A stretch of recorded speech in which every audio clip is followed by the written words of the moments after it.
नमस्कार, आप देख रहे हैं वीएनएम टीवी न्यूज स्टूडियो से। मैं हूं सपना, लेकर आई हूं दिन भर की खबरें। देश, दुनिया और शहर जिले की खबरों पर विस्तार से नजर डालें उससे पहले नजर आज की सुर्खियों पर। आइए देखते हैं आज की वीएनएम हेडलाइंस।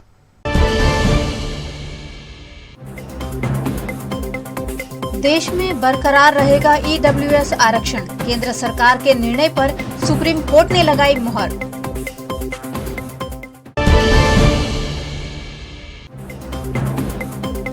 गुजरात में बीटीपी जेडीयू के गठबंधन का ऐलान, साथ मिलकर लड़ेंगे गुजरात विधानसभा चुनाव।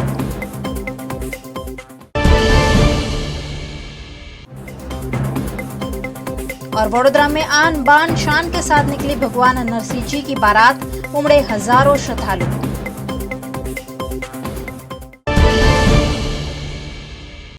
ईडब्ल्यूएस आरक्षण पर सुप्रीम कोर्ट ने महत्वपूर्ण निर्णय सुनाते हुए 10% आरक्षण पर मुहर लगा दी है। आर्थिक रूप से कमजोर सामान्य वर्ग के लोगों को 10% आरक्षण पर सुप्रीम कोर्ट ने सोमवार को मुहर लगा दी। इस फैसले का फायदा सामान्य वर्ग के लोगों को शिक्षा और सरकारी नौकरी में मिलेगा। 5 न्यायाधीशों में से 3 ने economically weaker section EWS reservation पर सरकार के फैसले को संवैधानिक ढांचे का उल्लंघन नहीं माना, यानी अब ये आरक्षण जारी रहेगा। दरअसल 2019 के लोकसभा चुनाव से पहले एनडीए सरकार ने सामान्य वर्ग के लोगों को आर्थिक आधार पर 10% आरक्षण दिया था। इसके लिए संविधान में 103वां संशोधन किया था। कानूनन आरक्षण की सीमा 50% से ज़्यादा नहीं होनी चाहिए। अभी देश भर में एससी, एसटी और ओबीसी वर्ग को जो आरक्षण मिलता है वो 50% सीमा के भीतर ही है।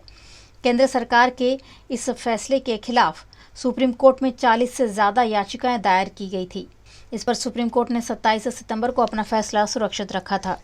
CJI UU ललित, जस्टिस बेला त्रिवेदी, जस्टिस दिनेश माहेश्वरी, जस्टिस पारदीवाला और जस्टिस रविंद्र भट्ट की 5 सदस्यीय संविधान बेंच ने इस पर फैसला सुनाया। चीफ जस्टिस और जस्टिस भट्ट ईडब्ल्यूएस के खिलाफ रहे, जबकि जस्टिस माहेश्वरी, जस्टिस त्रिवेदी और जस्टिस JB पारदीवाला ने पक्ष में फैसला सुनाया।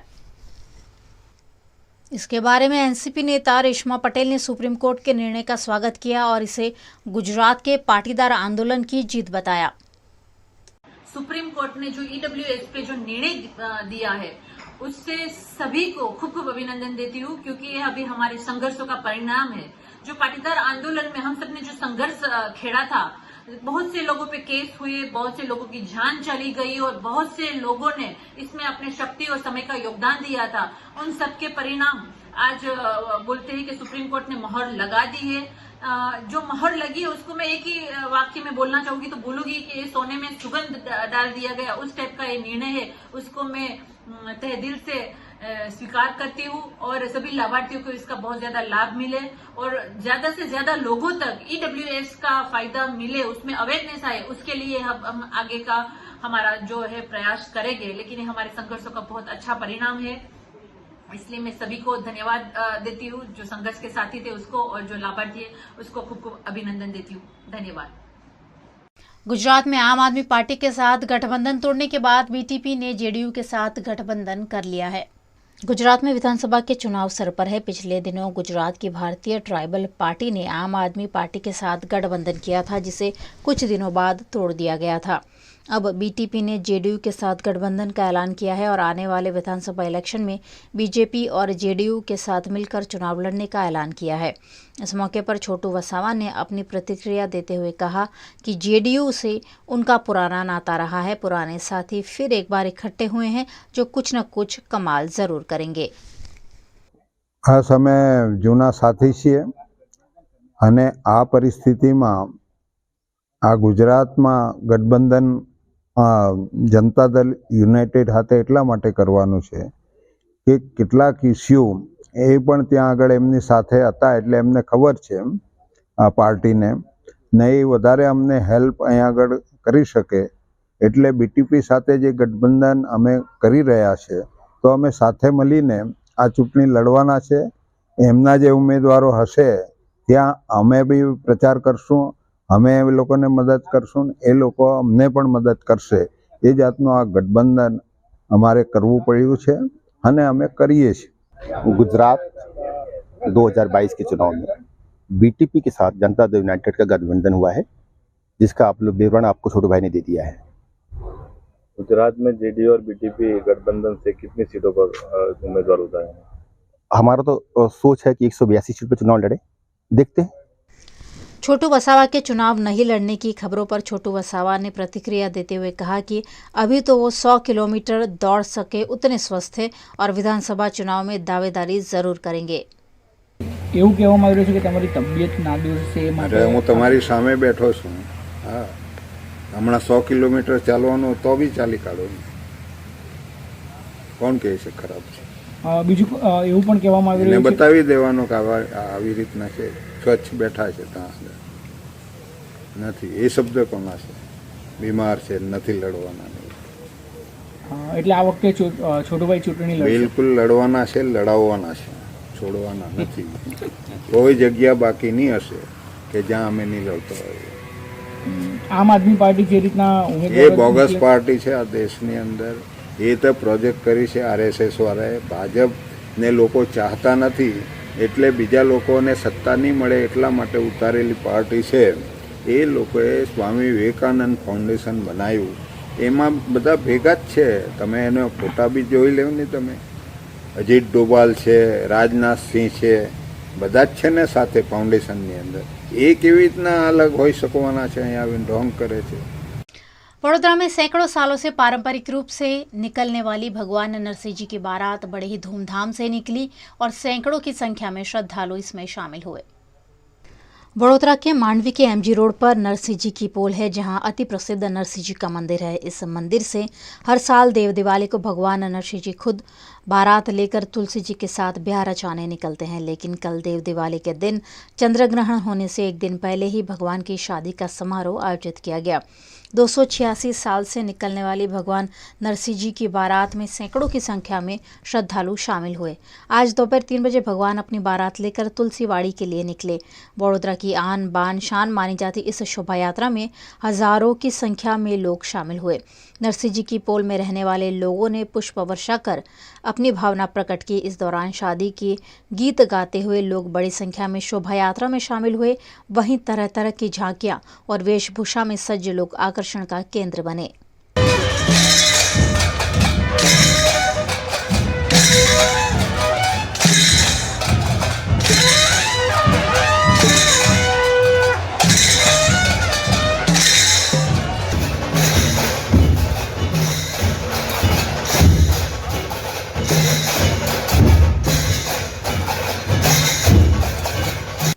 भगवान नरसिंह जी की शोभा यात्रा में भाजपा, कांग्रेस और आम आदमी पार्टी के नेताओं समेत के भक्त बड़ी संख्या में उपस्थित रहे। लहरीपुरा दरवाजे से लेकर तुलसीवाड़ी तक इस बारात में तरह तरह की झांकियां और तरह तरह की वेशभूषा में सज्जे लोग आकर्षण का केंद्र बने। आज नरसिंह महाराज को वरघोड़ो आन बान અને શાન સાથે નીકળ્યો છે। હું તો જન્મ્યો છું નરસિંહજીની કોળમાં। હું સતત 67 વર્ષથી આ વરઘોડામાં લગભગ જોડાતો આવ્યો છું। એટલે કે જ્યારથી જન્મ્યો ત્યારથી આ દિન સુધી આ વરઘોડામાં જોડાઉં છું। આજે લોકો 2 વર્ષ બાદ અનેરા ઉત્સાહ અને શ્રદ્ધા સાથે આજે આ શોભાયાત્રામાં જોડાયા છે અને સૌ કોઈ નરસિંહ ભગવાનના આશીર્વાદ પ્રાપ્ત કરે છે। नरसिंह जी नो वरघोड़ो ये हर साल परंपरा के रीत से निकलता है। भगवान के आशीर्वाद देने बड़ौदा शहर में घूमते हैं। हम लोग भी वर्षों से यहाँ आते हैं भगवान का आशीर्वाद लेने के लिए। भगवान से प्रार्थना है कि भगवान इस बड़ौदा शहर की प्रगति करे, लोगों को खूब आशीर्वाद मिले और ये बड़ौदा शहर जिस तरह से नाम आगे बढ़ता रहे, ऐसी भगवान से प्रार्थना है। વડોદરા શહેરમાં જે નરસિંહજીના વરઘોડાનું આયોજન થયું છે, દેવ દિવાળી નિમિત્તે થતા કાર્યક્રમમાં સમગ્ર વડોદરા શહેરના સૌ લોકો આજે આવતા હોય છે। નરસિંહ ભગવાન એમનું આ પહેલો અને દર વર્ષનો સૌથી ભવ્ય વરઘોડો 2 વર્ષના કોરોનાના સમયગાળા પછી થઈ રહ્યો છે, ત્યારે સમગ્ર આયોજન જે સૌના માધ્યમથી થાય છે, દર વર્ષે જ એમના કારણે સમગ્ર વડોદરા શહેરને આ દર્શનનો લાભ મળે છે। એવા સૌ આયોજકોને હું વિશેષ રીતે અભિનંદન આપું છું અને આજના કાર્યક્રમમાં મોટી સંખ્યામાં વડોદરા શહેરના સૌ ભક્તો જોડાયા છે, ત્યારે એ સૌને પણ આ દેવ દિવાળીની ખૂબ ખૂબ શુભેચ્છા આપું। કાર્તિક પૂર્ણિમા અને દેવ દિવાળીના દિવસે નરસિંહજીની શોભાયાત્રા દર વર્ષે નીકળે છે। આ ભગવાન નરસિંહજીના વરઘોડાને એક ભક્તગણોની આસ્થા સંકળાયેલી છે। દેશ વિદેશોમાંથી પણ આ શોભાયાત્રામાં લોકો જોડાય છે। ખૂબ સુંદર રીતે આયોજન હોય છે। પાલખીને શણગારવામાં આવે છે, મંદિરને રંગરોગાન અને લાઇટોથી ઝળહળતું કરવામાં આવે છે અને આ તુલસીનો જે છોડ છે એ છોડ અને ભગવાન નરસિંહજી આ લોકોનો વિવાહ જ્યારે થઈ રહ્યો છે ત્યારે કેટલું છે ભગવાન નરસિંહજીના વર્ષો 284 વર્ષ જૂનું મંદિર છે એ ભગવાન નરસિંહજી ભગવાન દરેકના ભક્તોગણો પર પોતાના આશીર્વાદ કરે છે. આજે 286મો વરઘોડો વડોદરા શહેરની એક ઐતિહાસિક પરંપરા કહેવાય, એક ધરોહર કહેવાય, એ ભવ્ય વરઘોડો આજે નીકળી રહ્યો છે. કોરોનાના વર્ષો પછી આ રીતે વરઘોડો આ બીજા વર્ષે પણ નીકળી રહ્યો છે. લોકો હજારો નાગરિકો, હજારો ભક્તો અહીંયા જોડાયા છે. સૌ પર ભગવાન નરહરી ભગવાનની કૃપા દ્રષ્ટિ થાય. ભગવાન જ્યારે વરઘોડાના માધ્યમથી તુલસી વિવાહ અને નગરચર્યા નીકળે છે, સૌ પર ભગવાનની આશીર્વાદ બન્યા રહે એવી પ્રભુ ચરણોમાં પ્રાર્થના કરું છું. તુલસી વિવાહ અને 286 વર્ષની અતૂટ પરંપરા વડોદરાની સમગ્ર ભારતની અંદર દેવ દિવાળીએ આ રીતે ઉજવાય. ભગવાન તુલસીના માતાના વિવાહ થાય, લગ્ન થાય અને વડોદરા એ સાંસ્કૃતિક નગરી છે, ધાર્મિક નગરી છે અને આજનો દિવસ આ નરસિંહ ભગવાનનો લગ્નનો એમાં બધા સાજન માજન અમે બધા તૈયાર થઈને જાનૈયા થઈને આવેલા છે અને પ્રભુ પાસે જે ઈચ્છા કરો એ મળે એવો આ વરઘોડો ભગવાનનો આ આસ્થાનો વરઘોડો છે અને ભગવાન માટેની આસ્થા હોય તો બધું મંજૂર અને જેને ભગવાનમાં आस्था नहीं एनु सत्यानाश थाय। गुजरात में विधानसभा चुनाव का प्रचार जोरों से चल रहा है। आम आदमी पार्टी के अरविंद केजरीवाल ने राजकोट में भव्य रोड शो कर जनता का समर्थन मांगा। गुजरात में विधानसभा चुनाव में आम आदमी पार्टी मजबूती के साथ दावेदारी कर रही है। आम आदमी पार्टी का चुनाव प्रचार भी गुजरात के सभी जिलों में जोरों शोरों से चल रहा है, जिसकी कमान खुद आम आदमी पार्टी के राष्ट्रीय संयोजक अरविंद केजरीवाल ने संभाली है। इसी के तहत राजकोट में केजरीवाल के रोड शो का भव्य आयोजन किया गया। रोड शो में जगह जगह केजरीवाल पर फूलों की बरसात की गई। इस शक्ति प्रदर्शन में हजारों की संख्या में लोग रोड शो में शामिल हुए। रोड शो में राजकोट के 2 उम्मीदवार शिवलाल बारसिया और वशराम सगठिया भी जुड़े। जिन लोगों ने 150 लोगों की जान दी, उनको बचाने की कोशिश की जा रही है। आखिर कब तक चलेगा ये? 27 साल हो गए उन लोगों को देश गुजरात को लूटते लूटते। आपसे एक ही चीज मांगने आया हूं, आपने उनको 27 साल दे दिए, मेरे को 5 साल दे दो। अगर मैं काम ना करूं, अगर मेरा काम पसंद नहीं आए, 5 साल के बाद वोट मांगने नहीं आऊंगा दोबारा। 5 साल के बाद वोट मत देना, दोबारा इन्हीं को ले आना। 5 साल दे दो, 5 साल ज्यादा तो नहीं होते। 27 साल इनको दिए, 5 साल मेरे को दे दो। राजकोट से पहले अरविंद केजरीवाल ने वाकानेर और चोटिला में भी रोड शो आयोजित किए, जिसमें उन्हें लोगों का काफी समर्थन हासिल हुआ। गुजरात में विधानसभा चुनाव के लिए आंकलाव में आयोजित परिवर्तन संकल्प यात्रा के लिए कांग्रेस के अग्रणी नेता अशोक गहलोत और अमित चावड़ा वडोदरा एयरपोर्ट आए।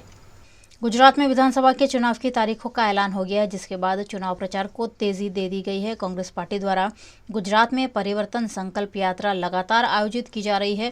आंकलाव में आयोजित परिवर्तन संकल्प सम्मेलन में शामिल होने के लिए राजस्थान के मुख्यमंत्री अशोक गहलोत और आंकलाव के विधायक अमित चावड़ा वडोदरा एयरपोर्ट आए और यहां उन्होंने केंद्र सरकार और गुजरात की भाजपा सरकार पर निशाना साधा। सारा लेकर के जिन्होंने विचार किया, अब उनकी हवा निकलती जा रही है।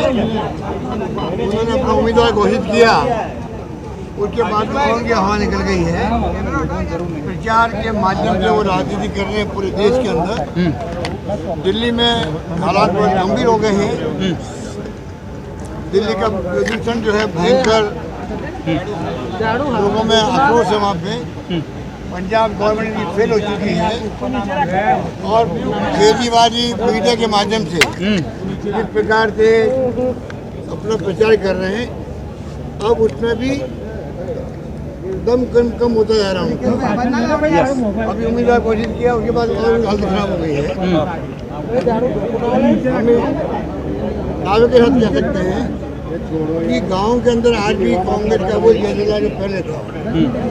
शहरों में लोग अंग्रेजी हुए हैं क्योंकि मोदी जी के, अमित शाह जी के राज्य के अंदर 27 साल में जो शासन चला, मोदी की घटना ने पोल खोल दी। मुझे दुख है कि मोदी की घटना के बावजूद भी अभी तक भी उन्होंने इंक्वायरी नहीं बिठाई है। अब हाई कोर्ट ने लिया, संज्ञान लिया है। मैं कहना चाहूँगा, मांग करूँगा केंद्र सरकार से, अभी वक्त है कि आपको हाई कोर्ट के जज की अध्यक्षता में रिटायर्ड जज हो, हाई कोर्ट का कोई दिक्कत नहीं है, निष्पक्ष जांच के लिए आपको कमेटी बनाना चाहिए, जिससे कि जो परिवार यहाँ पर जो घटनाएं हुई है आम जनता का न्याय हो सके। इसलिए मेरा मानना है कि उनको न्याय मिले, सुनिश्चित करें। इंक्वायरी होना बहुत आवश्यक है। ये परंपरा गलत है गुजरात के अंदर। संविधान में संशोधन हो गया, क्योंकि हम इस फैसले का स्वागत करते हैं। गरीबों को न्याय मिलेगा और इसमें मैं समझता हूँ, मुझे याद है कि बीएसपी हो, अन्य पार्टियाँ हों, उनको भी एतराज नहीं है। मैंने मायावती जी का एक सुना था एक बार, उन्होंने भी कहा था EWS से मुझे एतराज नहीं है। टाइम बदल गया, टाइम के साथ में बदलना चाहिए। जो गरीब आदमी किसी कौम का हो उसको न्याय मिले, ये हमारी भावना होनी चाहिए। तो सुप्रीम कोर्ट का फैसले का मैं स्वागत करता हूँ।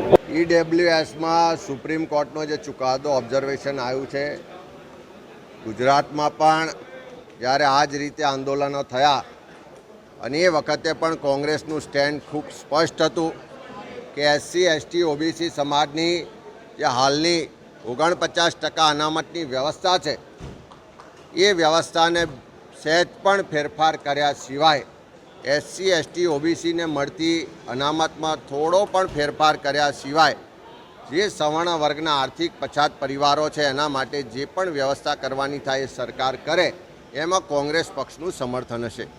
મને યાદ છે દિવસો જ્યારે ગુજરાતમાં પાટીદાર સમાજે આંદોલન કર્યું ત્યારે વિધાનસભાના ફ્લોર પર મારા સહિત કોંગ્રેસના ધારાસભ્યોએ જે બિન અનામત વર્ગના પરિવારો છે, આર્થિક રીતે પછાત પરિવારો છે, એમને 20% અનામત આપવી જોઈએ એવું બિન સરકારી વિધેયક પણ લાવવામાં આવ્યું હતું। સરકાર દ્વારા EWSની જે વ્યવસ્થા કરવામાં આવીને આજે સુપ્રીમ કોર્ટે એ અંગેની જે ચુકાદો આપ્યો છે, ત્યારે આજે પણ અમારું સ્પષ્ટ કહેવું છે કે SC ST OBCની અનામત વ્યવસ્થાને સહેજ પણ ફેરફાર કર્યા સિવાય સરકાર દ્વારા EWS માટે જે પણ કરવાનું થાય એમાં કોંગ્રેસ પાર્ટી હંમેશા સાથે છે।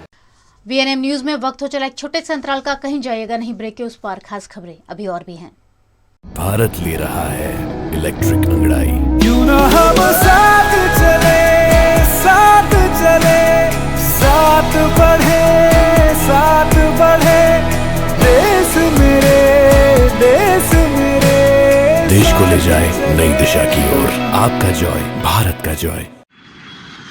ધોરણ 12 પછી કેનેડામાં ઓછામાં ઓછા બજેટમાં કઈ રીતે સ્ટડી કરી શકાય એનું સંપૂર્ણ માર્ગદર્શન મેળવવા આજે જ વિઝિટ કરો કાનન ઇન્ટરનેશનલ, જ્યાં તમને મળશે IELTS, PTE, TOEFL, GRE અને સેટના કોચિંગ સાથે કોલેજ યુનિવર્સિટીના study options, facilities like mock test, SOP, EMI, education loan, visa filing અને pre departure, everything under one roof. તો આજે જ આવો Kanan International at Trident Complex, Racecourse Road, Vadodara. વડોદરાના ઘણા વિસ્તારો જેમ કે અકોટા, માંજલપુર, અલકાપુરી, મકરપુરા વગેરે વગેરે વિસ્તારોના લોકો ચિંતામાં છે। આ ચિંતાનું કારણ છે વડોદરાના લોકોમાં વધતી ઈર્ષા। જી હા, અને આ ઈર્ષાનો સ્ત્રોત છે તરસાલી એરિયામાં આવેલ રેઝિડેન્શિયલ પ્રોજેક્ટ દર્શનમ પ્લેસ। ઘણી બધી એમિનિટીઝથી ભરપૂર આ 2 અને 3 BHK પ્રોજેક્ટ બની ગયો છે નવા ઘર શોધવાવાળા લોકો માટે એક અનોખો અવસર। भारत ले रहा है इलेक्ट्रिक अंगड़ाई। क्यों ना हम साथ चले, साथ चले, साथ बढ़े, साथ बढ़े, देश मेरे, देश मेरे, देश को ले जाए नई दिशा की ओर। आपका जॉय, भारत का जॉय। गुजरात के दाहोद के लिमखेड़ा में आम आदमी पार्टी के प्रत्याशी के विरोध के चलते पंजाब के मुख्यमंत्री भगवंत मान का रोड शो कैंसिल किया गया। गुजरात विधानसभा चुनाव में आम आदमी पार्टी पहली बार मजबूती के साथ दावेदारी कर रही है। आम आदमी पार्टी ने ज्यादातर सीटों पर प्रत्याशियों के नाम का ऐलान भी कर दिया है। दाहोद जिले के लिमखेड़ा में आम आदमी पार्टी के प्रत्याशियों के रूप में नरेश बारिया को चुना गया है, जिसे लेकर स्थानीय कार्यकर्ताओं में विरोध का माहौल देखने मिल रहा है। विरोध के चलते पंजाब के मुख्यमंत्री भगवंत मान का रोड शो आखिरी वक्त पर कैंसिल करते हुए लिमखेड़ा शास्त्री चौक पर सिर्फ सभा का आयोजन किया गया। गुजरात के भावनगर में कांग्रेस द्वारा आयोजित विजय विश्वास सम्मेलन में कांग्रेस के प्रदेश अध्यक्ष जगदीश ठाकुर ने भाजपा सरकार को आड़े हाथों लिया। गुजरात के भावनगर के वरतेज में कांग्रेस पार्टी द्वारा भव्य विजय विश्वास सम्मेलन आयोजित किया गया, जिसमें गुजरात के कांग्रेस अध्यक्ष जगदीश ठाकुर उपस्थित रहे। उन्होंने महंगाई, गरीबी, बेकारी जैसे प्रश्नों पर भारतीय जनता पार्टी पर कड़े प्रहार किए। जगदीश ठाकुर ने जय नारायण व्यास की कांग्रेस में वापसी पर कहा कि वे 15 साल से भाजपा में कैसे रहे, ये एक बड़ा सवाल है, क्योंकि भाजपा अपने सदस्यों का सम्मान नहीं करती। कांग्रेस अध्यक्ष जगदीश ठाकुर ने प्रधानमंत्री या गृह मंत्री 1 महीना गुजरात में रुक जाए तब भी भाजपा की 70 सीट भी नहीं आने का दावा किया। 5 परिवर्तन यात्राओं 5 ઝોનમાંથી ચાલુ થઈ છે। 182 કરતાં વધારે વિસ્તારોને આવરી લેવામાં આવ્યા છે। 10 લાખ કરતાં વધારે આગેવાન કાર્યકરો બૂથ મેનેજમેન્ટના લોકો કામે લાગ્યા છે। ગુજરાતના પોણા ભાગની વસ્તીને કવર કરવાની યાત્રા લગભગ અમે 7 દિવસ અને 8-8 દિવસની કરી છે। એ યાત્રાઓ પણ 2 દિવસમાં સમાપ્ત કરીને જે કંઈક આયોજન અમે ચૂંટણીલક્ષી કર્યું છે એમાં કોંગ્રેસ તબક્કાબદ્ધ તાકાતથી, શક્તિથી, ગુજરાતીઓના આશીર્વાદથી, કોંગ્રેસ સંગઠનના દ્રઢ મનોબળથી આગળ વધી રહ્યા છીએ। गुजरात में आम आदमी पार्टी द्वारा उम्मीदवारों के नामों का ऐलान लगातार जारी है। इसी बीच डभोई में आप उम्मीदवार का विरोध सामने आया है। गुजरात में आम आदमी पार्टी ने विधानसभा चुनाव के तहत आज उम्मीदवारों की सूची की 11वीं सूची का ऐलान किया, लेकिन कई जगहों पर आम आदमी पार्टी के उम्मीदवारों का विरोध खुद पार्टी कार्यकर्ता कर रहे हैं। अजीत ठाकुर को आम आदमी पार्टी का टिकट दिया गया है, जो संगठन को बिना विश्वास में लिए दिया गया होने की बात कहते हुए आम आदमी पार्टी के कार्यकर्ताओं द्वारा विरोध किया गया। पार्टी कार्यकर्ताओं ने खेस और टोपी निकालकर अजीत ठाकुर का विरोध करते हुए आम आदमी पार्टी को 48 घंटे का अल्टीमेटम दिया है और उम्मीदवार नहीं बदलने पर चुनाव प्रचार नहीं करने तक की बात कही गई। इंकलाब जिंदाबाद, इंकलाब जिंदाबाद, वंदे मातरम, वंदे मातरम, भारत माता की जय, भारत माता की जय। गुजरात के दाहोद के झालोद में कांग्रेस प्रत्याशी मितेश गरासिया का विरोध किया जा रहा है। गुजरात विधानसभा में कांग्रेस पार्टी द्वारा कुछ सीटों पर प्रत्याशियों के नामों का ऐलान किया गया है, जिसमें झालोद विधानसभा से मितेश गरासिया को कांग्रेस प्रत्याशी बनाया गया है। मितेश गरासिया को प्रत्याशी बनाए जाने का कांग्रेस कार्यकर्ता विरोध कर रहे हैं। હવે અમે ચલાવી લેવા માંગતા નથી, એટલે મારા કાર્યકર્તાઓ, જેમ કે હું મારા કાર્યકર્તાઓ વગર એક સેના વગરના સેનાપતિ જેવો પ્રમુખ તરીકે કહેવાઉં, તો કાર્યકર્તા વગર હું કોંગ્રેસ ચલાવી ના શકું। એટલે અમારા જિલ્લા પ્રમુખ શ્રીને અમારી રજૂઆત છે કે અમારી રજૂઆત આપ પ્રદેશ નેતૃત્વ સુધી પહોંચાડો અને ઉપરથી અમને મેસેજ ફોનથી મને જાણ કરવામાં આવી છે કે આવતીકાલે 5 વાગે અમારી સાથે ચર્ચા કરવા માંગે છે, તો 5 વાગે અમે જે ચર્ચા કરીએ એમાં પણ જો આ ડિસિઝન ના આવે તો 2 દિવસમાં અમે અમારા ઝાલોદના જે મુખ્ય કાર્યકર્તાઓ છે તેમની સાથે જંગી સંખ્યામાં જિલ્લા પ્રમુખશ્રીને જાહેરમાં સામૂહિક રાજીનામું આપીશું અને જે રીતે અમે આયાતીને જીતાડતે જઈને આયા એ જ રીતે અમારા પૈકી કોઈ પણ એક કાર્યકર્તાને અપક્ષ ઉમેદવારી કરાવી અને અમે એને જંગી બહુમતીથી જીતાડીશું। પણ પાર્ટીએ જે અમારા પ્રભારી મુખ્ય ઉષા નાયડુ અને ખંડેલવાલ તેઓએ રૂપિયાનો સોદો કર્યા ગરાસિયાને કોઈ પણ જાતનું પાર્ટીનું કામ ન કરવા છતાં એનું નામ જ્યારે જાહેર કરવામાં આવ્યું છે તો એને હરાવવામાં અમે કોઈ પણ જાતનો કચાશ રાખીશું। हजारों कार्यकर्ताओं ने कांग्रेस अध्यक्ष से मितेश गरासिया के विरोध में इस्तीफा देने की धमकी दी है। पर्यावरण के प्रति प्रेम और जागरूकता के चलते वडोदरा शहर में बच्चों द्वारा पहली बार पक्षियों के लिए खास मेला आयोजित कर पक्षियों के हित में तालाबों को बचाने पर जोर दिया गया। गुजरात के वडोदरा शहर में पर्यावरण प्रेमी हितार्थ पंड्या पर्यावरण और खासकर पक्षियों के संरक्षण पर कई वक्त से काम कर रहे हैं। पक्षी प्रेमी हितार्थ पंड्या ने अपने इस अभियान में छोटे छोटे बच्चों को भी जोड़ा है। इस अभियान के तहत पक्षियों के लिए एक खास मेला आयोजित किया गया, जिसमें बच्चों द्वारा बनाए गए पक्षियों के चित्रों की प्रदर्शनी आयोजित की गई। इस प्रदर्शनी के जरिए पक्षियों को बचाने और उनके आवासों को सुरक्षित रखने का संदेश दिया गया। इस विषय पर बच्चों ने खूबसूरत चित्र बनाकर अपनी भावनाएं प्रदर्शित की। हमने इधर 110 पंछियों के फोटोग्राफ्स रखे हुए हैं। इसमें से बहुत सारे पंछी हैं, जैसे कि yellow water lapping, red water lapping, house crow, बहुत ही सारे पंछी के हमने ड्राइंग्स रखे हैं और 2-3 तो बाहर की भी ड्राइंग्स है जो मीनिंगफुल बहुत है। और वैसे ही हमको ये बहुत ही मेहनत लगी थी ड्राइंग बनाने में। हम ये 2 वीक से ड्राइंग बना रहे हैं और 2 वीक में हमने 110 ड्राइंग बनाई है। और ये ड्राइंग बनाने में हमें बहुत ही मेहनत लगी है और हमें कितनी चीज़ें पता भी नहीं थी कैसे कर सकते हैं। लेकिन जब दीपांकर भैया आए, उन्होंने हमें सिखाया कि कैसे वाटर कलर करा जाता है, कैसे उनके स्ट्रोक्स लिए जाते हैं, कैसे कलर मिक्सिंग करे जाते हैं और बहुत कुछ उन्होंने हमें सिखाया। और उसके बाद हमने ड्राइंग भी स्टार्ट की और हमने, आप देख सकते हो, इधर बहुत सारी ड्राइंग्स हमने चिपकाई हुई है, लगाई हुई है। बाहर के देश के कोई बर्ड की तस्वीरें तैयार की गई है ऐसा कुछ? हाँ, यहाँ पर बहुत सारे माइग्रेटरी बर्ड्स आते हैं, जैसे कि डक्स भी बहुत सारे आते हैं यहाँ पर, रेसिंग डक और वैसे सारे डक्स भी इधर आते हैं माइग्रेट करके। हाँ, वैकेशन में ज़्यादातर बच्चे खेलते रहते हैं, टीवी देखते हैं, मोबाइल देखते हैं, लेकिन हम लोग वैकेशन को एंजॉय करते हैं ऐसे सब इवेंट्स रखकर। हम एंजॉय करते इवेंट्स के साथ, जैसे कि आप देख सकते हो हमने इतना इवेंट रखा है, एक फन फेयर जैसा, कि उधर भी बच्चे आकर एंजॉय कर सके और कुछ सीख सके, कुछ नॉलेज ले। वडोदरा के जाने माने पक्षीविद इस मौके पर एक मंच पर एकत्रित हुए और पक्षियों को बचाने पर विचार विमर्श किया।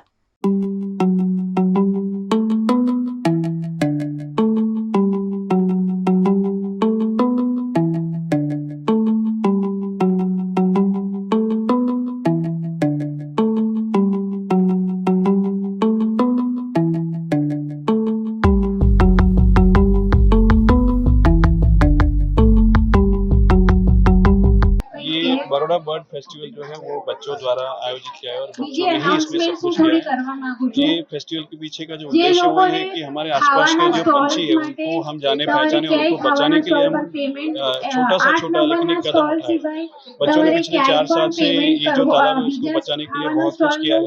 ये जो पंछी है उनको भी उन्होंने जाना है, कम से कम 120 तरह के अलग अलग पंछी को ये लोग जान सकते हैं, उनको पहचान सकते हैं।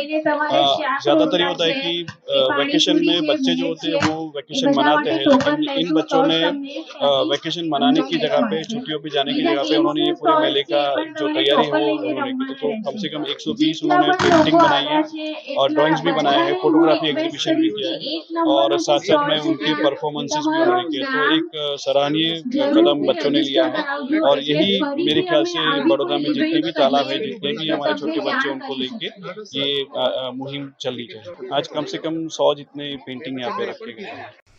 गुजरात के वडोदरा में बार एसोसिएशन के पद अधिकारियों के चुनाव के लिए तारीखों का ऐलान कर दिया गया है। वडोदरा में 16 दिसंबर को दिवालीपुरा कोर्ट परिसर में बार एसोसिएशन के लिए पद अधिकारियों का चुनाव आयोजित किया गया है। चुनाव की तारीखों के ऐलान के साथ ही वकीलों में उत्साह देखने मिल रहा है।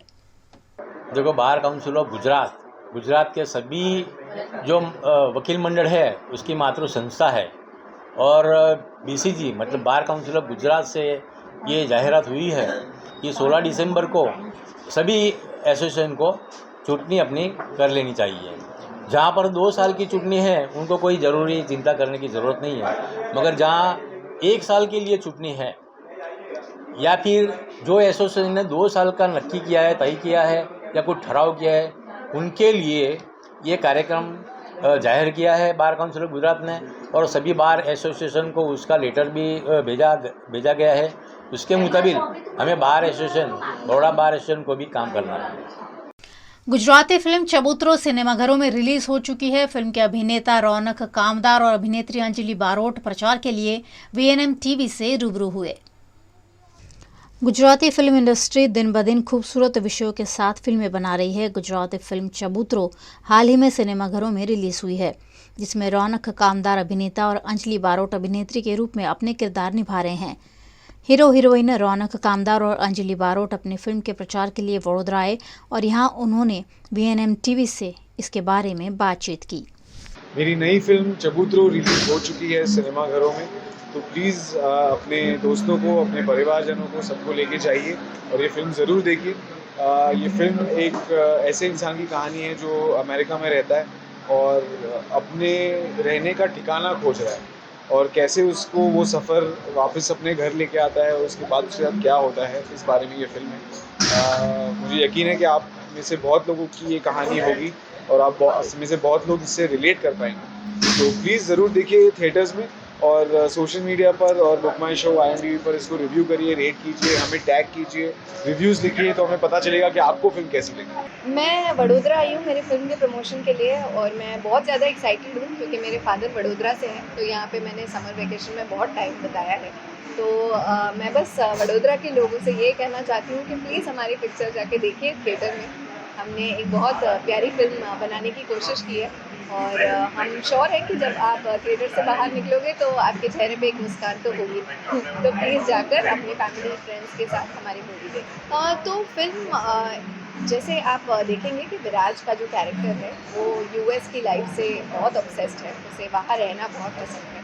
और मेरा जो कैरेक्टर है निवेदिता का, उसे इंडिया बहुत पसंद है, उसे गुजरात बहुत पसंद है। तो वो दो कॉन्ट्रास्टिंग पर्सनालिटीज़ आप साथ में देखेंगे और वो दोनों में से जीत किसकी होती है ये आपको फिल्म में देखने मिलेगा। जो मेजॉरिटी फिल्म है वो हमने अहमदाबाद में ही शूट की है और कुछ एक जो चंक है वो US में शूट किया हुआ था। तो टोटल अहमदाबाद और US में शूट।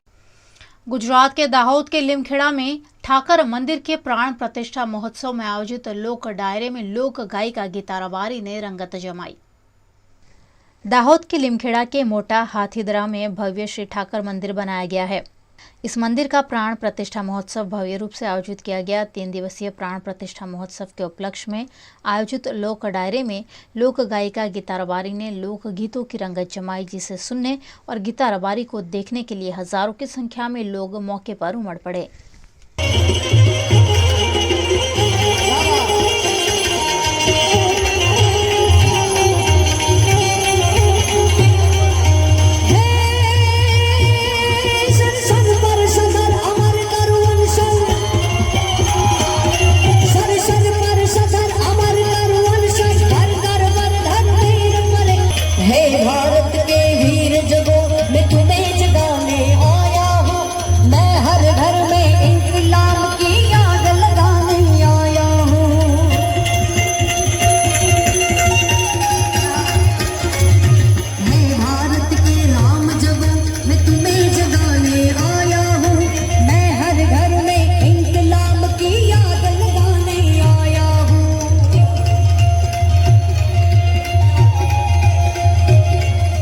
उत्तर प्रदेश के उन्नाव में पुलिस को बड़ी सफलता हासिल हुई है, जिसमें लूट की घटना को अंजाम देने वाले 2 लुटेरे पकड़े गए हैं। उत्तर प्रदेश के उन्नाव में मुखबिर की सूचना पर हाईवे पर लूट की घटना को अंजाम देने वाले 2 लुटेरे पुलिस की गिरफ्त में आ गए हैं, जबकि एक लुटेरा मौके से फरार हो गया। ये गिरोह तमंचा दिखाकर हाईवे से गुजरने वाले वाहनों को लूट लेता था। पुलिस ने इन आरोपियों के पास से चोरी के मोबाइल, तमंचा, कारतूस और घटना में उपयोग में ली जाने वाली मोटरसाइकिल बरामद की है। दिनांक 5/11/2022 को थाना अचलगंज में और अजगैन में 2 जगह पे चोरी की और एक लूट की वारदात हुई थी। उस सिलसिले में 2 अभियुक्तों को गिरफ्तार किया गया है और एक अभियुक्त भागा हुआ है, उसको भी जल्दी गिरफ्तार कर लिया जाएगा। जो इसमें 2 मोबाइल थे चोरी बटे लूट के, ये दोनों बरामद किए गए हैं। एक तमंचा भी बरामद किया गया है। साथ ही जो इस मोटरसाइकिल पे लोग घटनाओं को कारित कर रहे थे, मोटरसाइकिल भी बरामद किया गया है। इसमें एक जो अभियुक्त है करिया, वो फरार है। उसका एक लंबा आपराधिक इतिहास है, वर्ष 2016 से वो अपराध की दुनिया में है। हम पूरे गैंग का पता लगा करके इसके और एसोसिएटेड मेंबर कौन है, इसमें हम गैंगस्टर एक्ट की कार्रवाई करेंगे और साथ ही इस बात का भी ध्यान रखेंगे कि आगे से ये लोग जल्दी जमानत पर ना छूटें और फिर से अपराध न करें। गुजरात के वडोदरा में ईश्वर के सेवक परिवार द्वारा स्नेह मिलन समारोह और जरूरतमंदों को भोजन कराने का कार्यक्रम आयोजित किया गया। वडोदरा में ईश्वर के सेवक परिवार द्वारा हमेशा ज़रूरतमंदों की सहायता की जाती है। इसी गतिविधि को आगे बढ़ाते हुए ईश्वर के सेवक परिवार द्वारा स्नेह मिलन कार्यक्रम आयोजित किया गया। साथ ही इस मौके पर गोरवा में गरीब बच्चों को, बुजुर्गों को, विधवा महिलाओं को भोजन वितरण कर सामाजिक उत्तरदायित्व को निभाया गया। ये थी दिन भर की खबरें वीएनएम न्यूज़ स्टूडियो से। वीएनएम टीवी की सारी खबरें आप यूट्यूब, फेसबुक, इंस्टाग्राम के अलावा OTT प्लेटफॉर्म पर लाइव देख सकते हैं। आप Dailyhunt, Jio TV, Vodafone TV, Rock TV और जॉय टीवी पर 24 घंटे वीएनएम न्यूज़ देख सकते हैं। तो देखते रहिए वीएनएम की खबरें, देखते रहिए वीएनएम टीवी और मुझे दीजिए इजाज़त। नमस्कार।